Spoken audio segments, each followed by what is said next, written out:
Sejam bem-vindos à PsicoTV. Hoje temos já conversa a doutora Telma Sofia para falarmos sobre entrevistas forense de testemunhas vulneráveis. Doutora Telma, muito obrigado pela sua participação na PsicoTV. Muito obrigada pelo convite, é um prazer estar aqui convosco. E, doutora Telma, para darmos início à nossa conversa, peço-lhe para nos explicar no que consiste uma entrevista forense e qual a sua importância. Muito bem.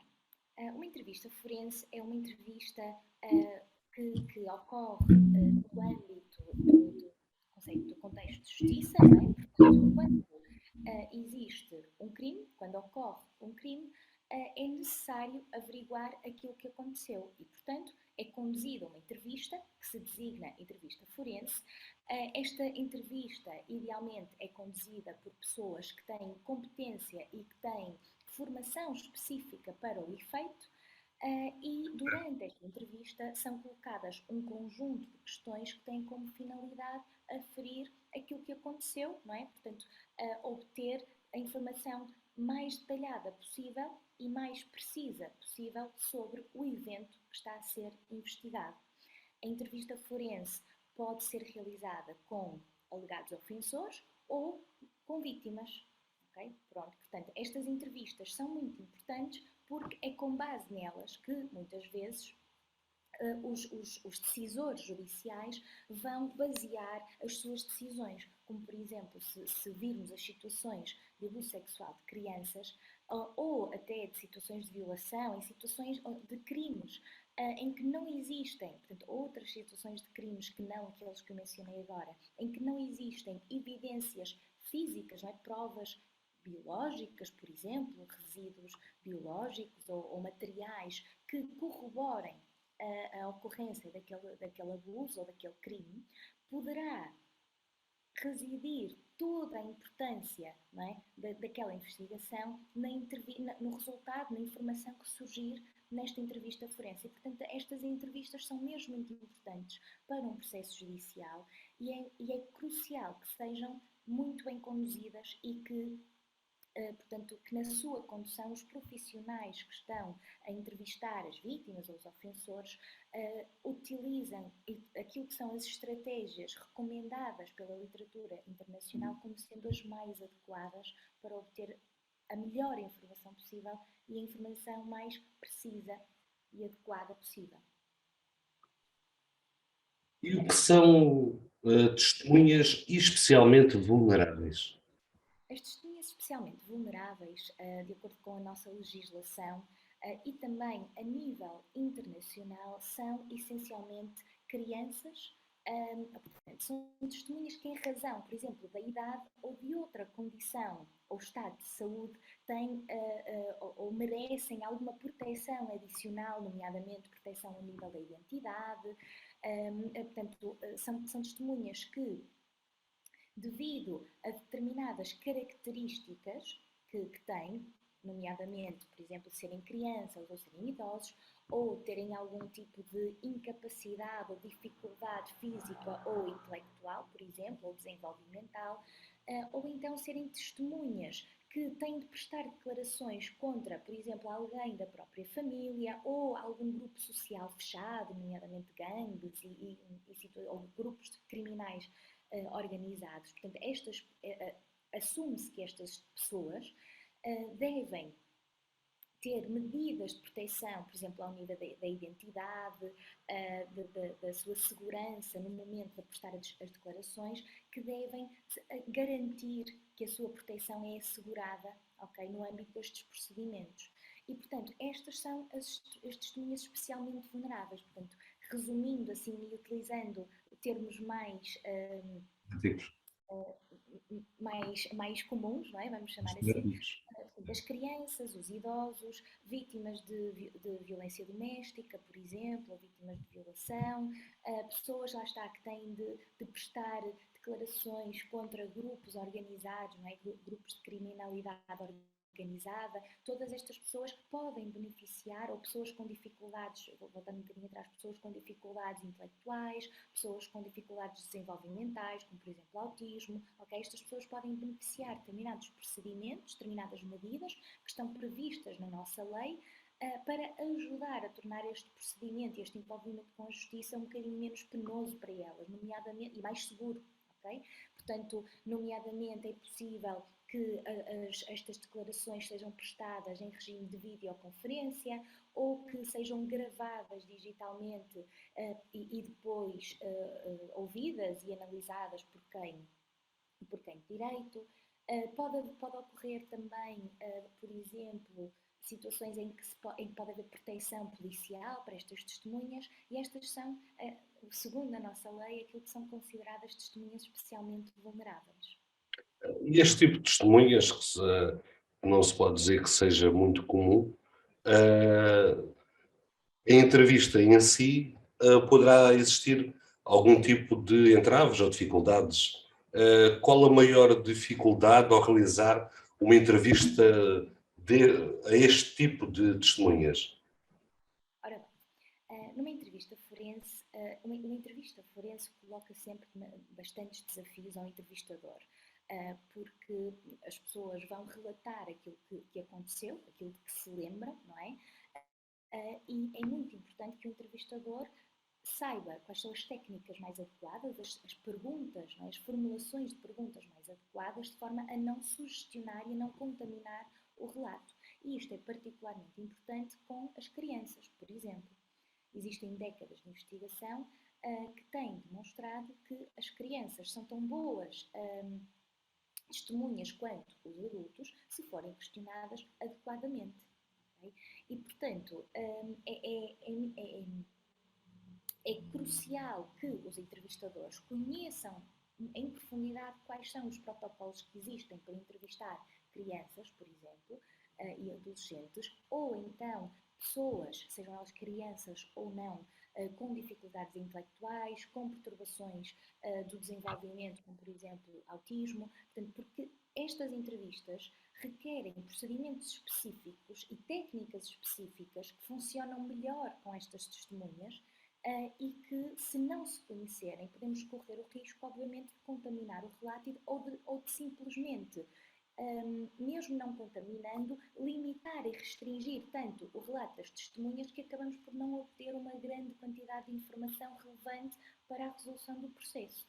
E por isso há muitas dificuldades que podem advir de conduzir entrevistas com estas testemunhas, principalmente, por exemplo, crianças muito novas, de 3, 4, 5 anos, que muitas vezes estão envolvidas em processos judiciais, ou porque foram abusadas sexualmente, ou porque foram abusadas fisicamente, portanto, maltratadas fisicamente, ou negligenciadas. Portanto, existem várias situações de abuso às quais as crianças podem estar expostas, não é? Direta ou indiretamente, e muitas vezes, no âmbito de processos que depois se iniciam decorrente destas situações, estas crianças têm de prestar declarações acerca destas situações. E é importante que o entrevistador perceba que as técnicas que funcionam com crianças, por exemplo, de 10, 11 e 12 anos, não são, se calhar, igualmente eficazes com crianças mais novas, como crianças de 3, 4 e 5 anos. Portanto, se calhar é preciso conhecerem quais são os procedimentos mais adequados para entrevistar este tipo de testemunhas. E o mesmo se aplica a testemunhas, por exemplo, que têm algum tipo de dificuldade intelectual ou dificuldade desenvolvimental. Porque é preciso conhecer as limitações e as capacidades destas testemunhas de forma a potenciar as capacidades e a tentar colmatar aquilo que são as limitações e as lacunas ao nível da capacidade de informação que estas crianças e estas testemunhas podem dar. Estas diria que são assim as principais dificuldades ao entrevistar estas testemunhas. E pode-nos explicar no que consiste a memória episódica? E melhor ainda, e como podemos relacionar a memória episódica numa entrevista forense? Ok, pronto. Então,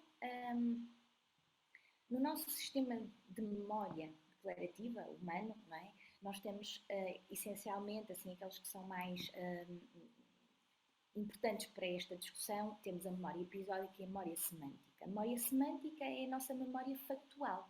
é onde estão armazenados os conhecimentos gerais que nós temos acerca do mundo. Okay?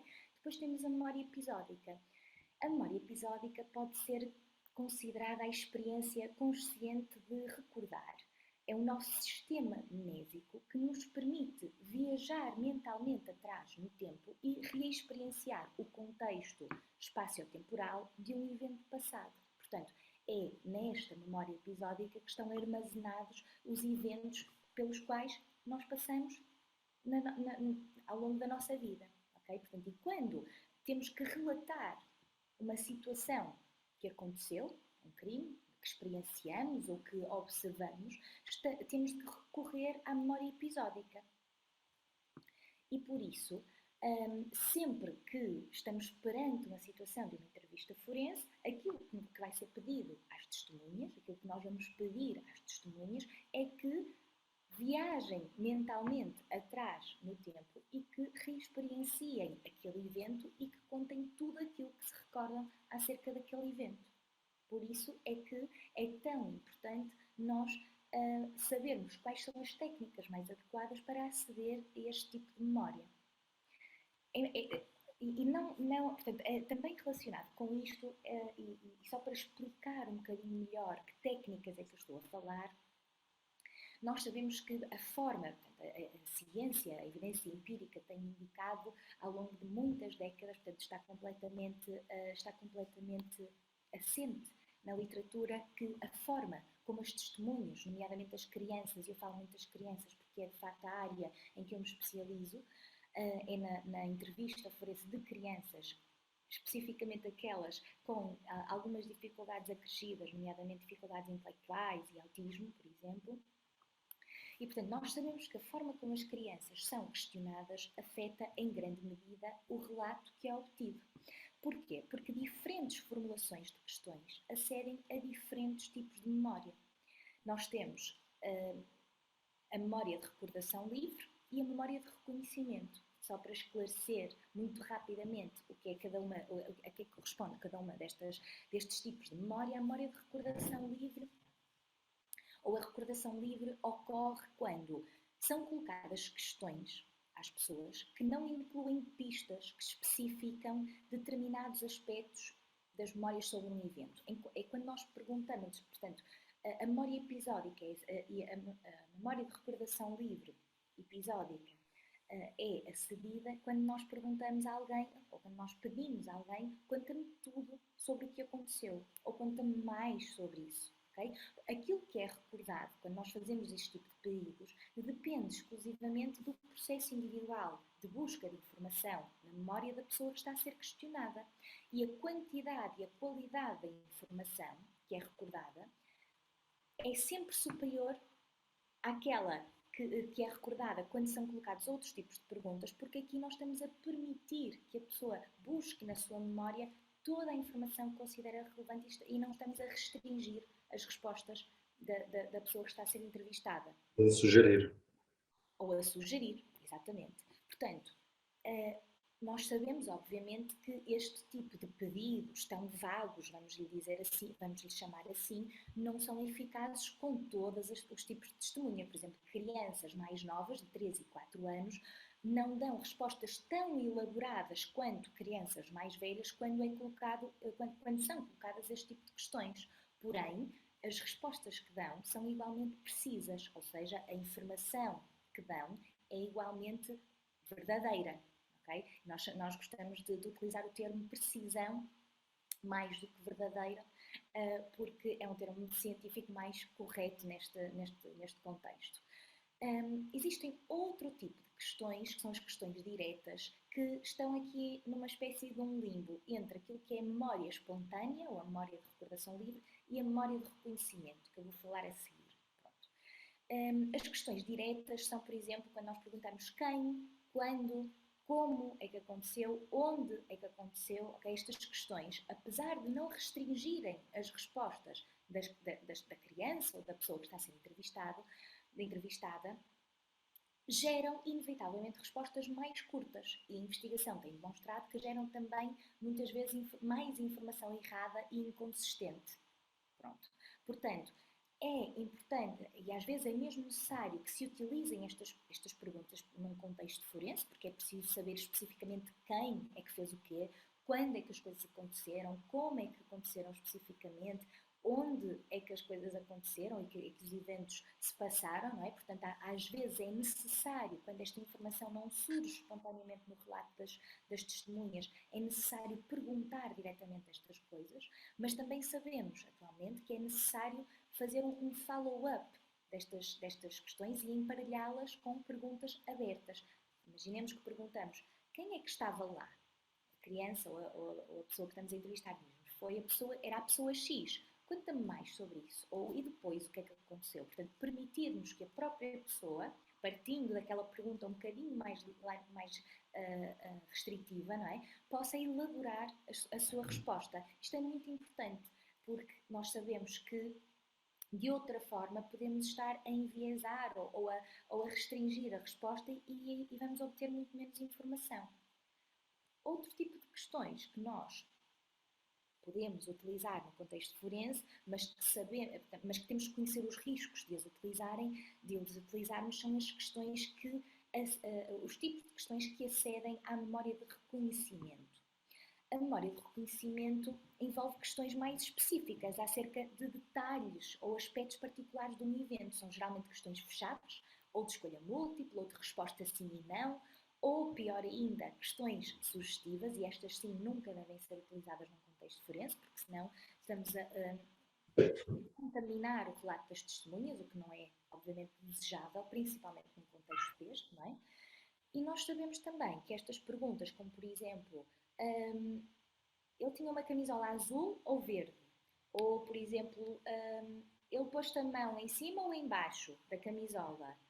Ou ele tinha um chapéu? Sim, ou em que a resposta possível é sim ou não. Ou então, outra resposta qualquer, mas geralmente as crianças e as pessoas que estão a ser entrevistadas respondem uma das alternativas que está a ser dada, não é? E, portanto, para além de restringir as possibilidades de resposta, nós sabemos pela literatura, pelas décadas de investigação científica nesta matéria, que este tipo de questões aumenta a probabilidade da criança ou da testemunha, em geral, relatar informação errada, informação inconsistente, por muitas razões. Por exemplo, porque a pessoa sente-se pressionada para responder, mesmo quando não sabe a resposta, mesmo quando não compreende a pergunta, sente que, estando perante uma figura de autoridade, tem que responder qualquer coisa, porque é expectável que responda.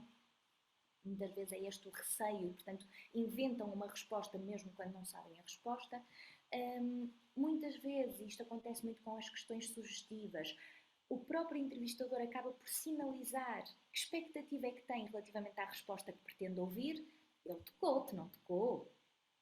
Em que a resposta que está à espera é sim, tocou, não é? Portanto, independente, não é o que a pessoa, o que aconteceu realmente e o que a pessoa vai dizer livremente, mas já está a comunicar, intencional ou não intencionalmente, aquilo que espera ouvir da testemunha. E tudo isto, incluindo outras questões, como por exemplo o risco da contaminação, como eu já disse, outros riscos, como por exemplo o bias confirmatório, até a nossa tendência para dizer que sim ou que não a todas as questões, quando são colocadas um conjunto grande de questões de escolha múltipla, ou de sim e não, por exemplo.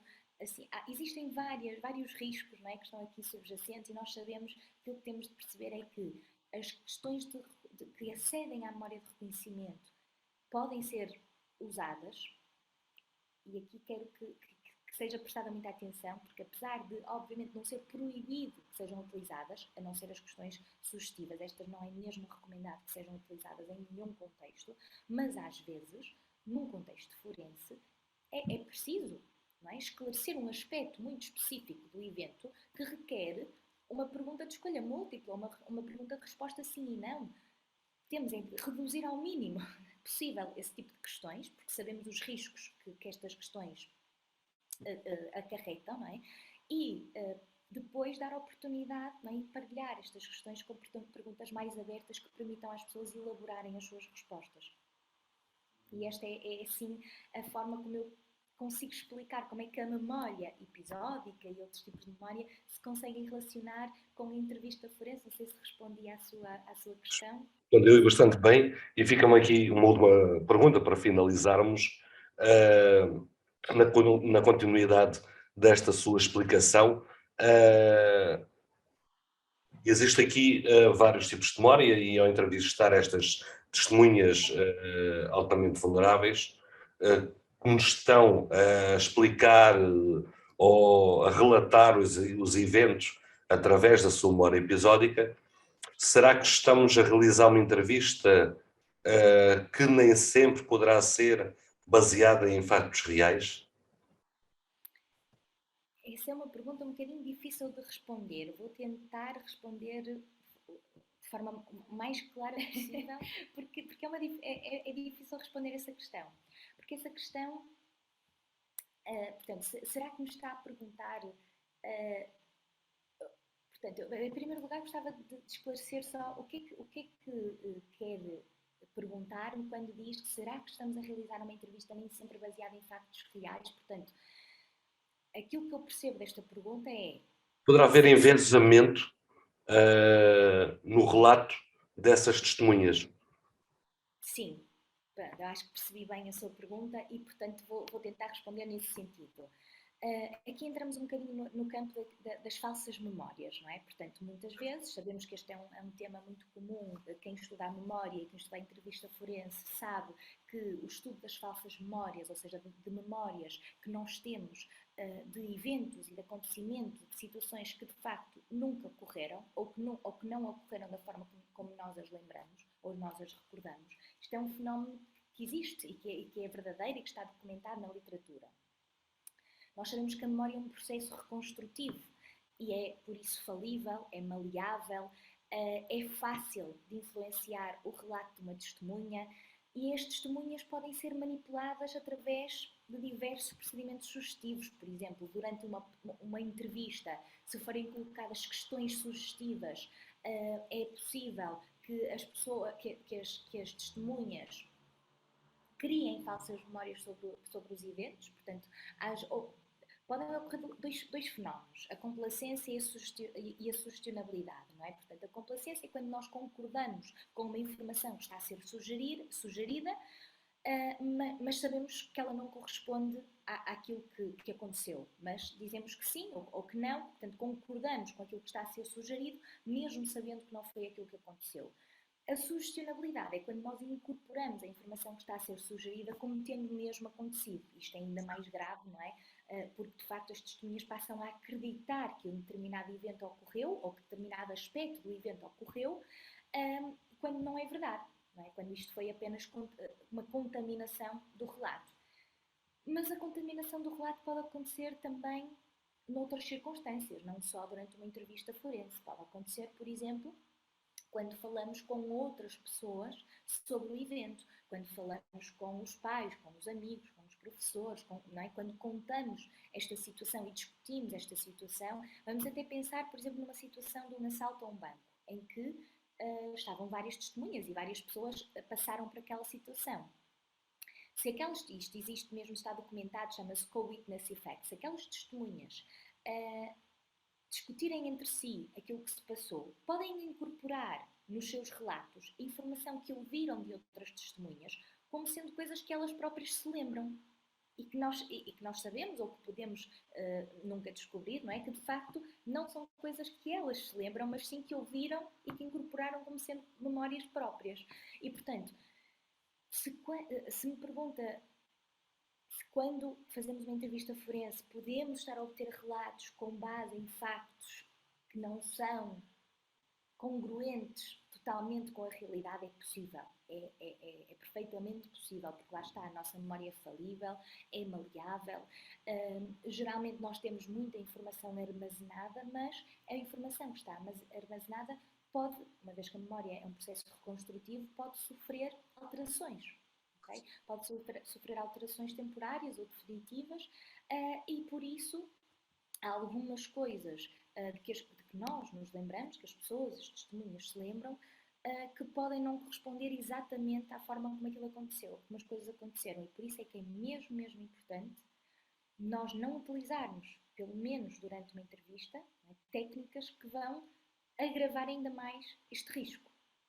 E nós conduzirmos uma entrevista com base naquilo que é o relato livre, não é? Que são as questões abertas, as questões que acedem à memória de recordação livre, porque sabemos que esta é a memória mais fiável que o ser humano tem.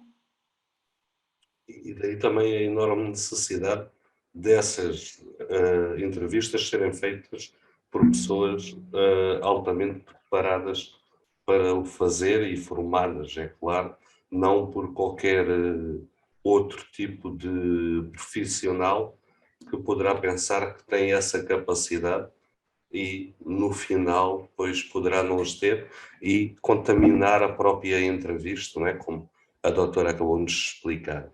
Doutor Telma Sousa, foi um prazer enorme tê-la na PsicoTV. Muito obrigado por vir aqui trazer este tema bastante importante. Até sempre e mais uma vez obrigado. Muito obrigada, agradeço o convite, estou disponível para outras situações em que precisarem, foi um prazer e até breve. Até breve.